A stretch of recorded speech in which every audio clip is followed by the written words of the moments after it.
এক যুগে ২৩টি দেশে মুক্তি পাবে শাকিব খানের আপকামিং সিনেমা দরদ। প্রায় ১ বছর আগে সিনেমার শুটিং শেষ হলেও মুক্তি পায়নি সিনেমাটি। বিভিন্ন সময় মুক্তির কথা থাকলেও বারবার তারিখ পরিবর্তন করেছেন সিনেমাটির পরিচালক অনন্য মামুন। তবে এখন শোনা যাচ্ছে সেপ্টেম্বরের যে কোনো সময়ে সিনেমাটি মুক্তি পেতে পারে এবং সিনেমাটি একসাথে ২৩টি দেশে মুক্তি দেওয়া হবে বলে জানান পরিচালক অনন্য মামুন।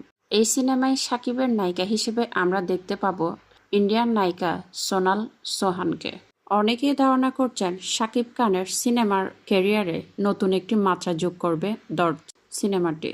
অনন্য মামুনের ভাষ্য মতে শাকিব খানের সিনেমার ক্যারিয়ারে সর্বশ্রেষ্ঠ সিনেমা হতে যাচ্ছে দরদ।